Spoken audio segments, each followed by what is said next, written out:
Deion Sanders is coming off his first season as Colorado's head coach, and he's making some bold statements about two of his top players, his son/quarterback Shedeur Sanders and two-way star Travis Hunter. Coach Prime predicts both of them will be top 4 picks in the 2025 draft, but he also said, I know where I want them to go.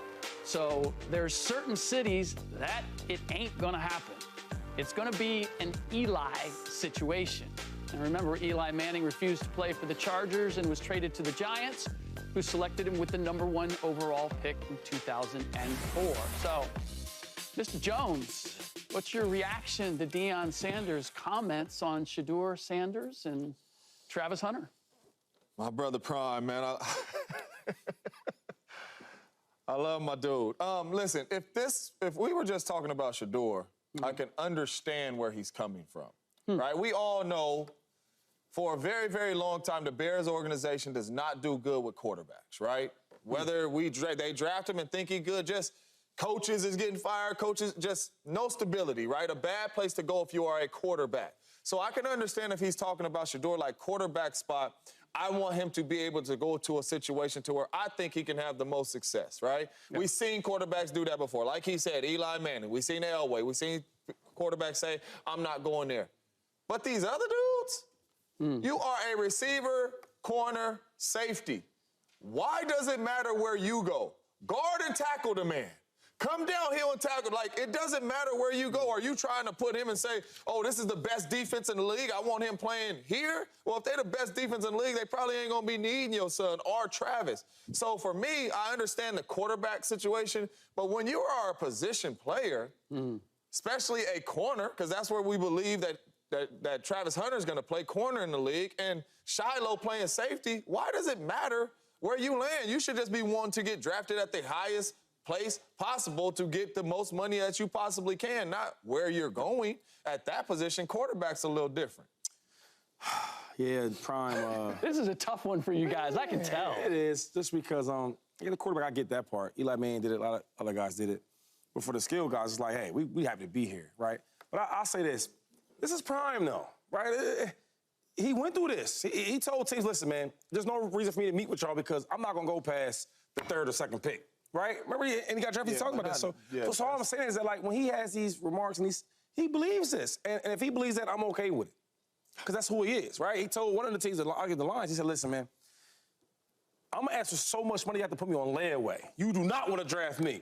This is what he thinks, what he believes. So if Deion Sanders, Coach Prime, believes that, then that's what it is. I mean, we all going to have our own opinion about it. I just think that for some reason, when he speaks things to existence, it happens. I don't mind it one bit, and the reason is we live in a world of have and have-nots. Deion is a have, and so that's the world we live in. He can do these type of things, and behind closed doors, they may say whatever they want. As soon as those doors open up, oh, yeah, Mr. Sanders Prime, what would you like? And that's what's going to happen. That's the world we live in. He wants his son to be in the best possible situation that he can be in the league. Yeah. Because for years, it's a privilege to be in the league, and it is. But you want to succeed. You don't want to just get to the league. You want to have success, and so that's where he's trying to put his son. And I get with Travis Hunter because Travis Hunter's family, whoever it is, his mother's dad, his people, they put him with Prime, and he said, I'm going to look after him. I'm going to take care of him. So he's treating Travis Hunter as if that's his son. And so if you're Travis Hunter's parents, and, oh, he just worried about his boys. He ain't worried about where Travis go. So he's looking after all of them. I don't mind it at all because this is the world we live in. Some people can do it, and others can't. He's one that can. I'd be with you if this was a year later. This is what I don't understand. Colorado's coming off of a lot of hype and then kind of fell flat. Bad year. All right? And we are a year away from having to make any decisions on where these guys are going to go in the draft. The focus to me is in the wrong place, whether it's with Travis Hunter or his sons, whatever it might be. He sounds more like a parent than he does a head coach of a football team right now, right? And yes, I agree with you. The higher you're drafted, the better your position, the more the team invests in you, the longer rope you have to prove what you're able to do, right? And what they're going to do for you. but why are you doing this now before you got a whole season to go through? And what does it say to all the players that you're recruiting that you're focused on these three cats? Like, okay, where do I fit into this picture? Do I fit into this picture? For what was expected of Colorado and what is going to be expected next season, Deion's got some work to do. Yeah. You guys know that, right? Yeah, it ain't easy, and that team was not very good at the end. Yeah. So that's my only issue, is that he's creating distractions right now for the job at hand that you just simply but every school has big players that you're going to talk about. Caleb Williams, right? We knew he was going to be the #1 pick this year or last year. So it's a conversation if you ask a question that I'm going to speak on just because of who the person it may be. Sure, but that was, I mean, if this was next year, midway through next season, like whatever it might be, we haven't even gotten into the season. You're still recruiting next year's letting them know. Next year's letting team. them know early. This is exactly what this NIL is doing. When me, Shady, and TJ were coming out, we didn't care where we went because I got to provide for the family.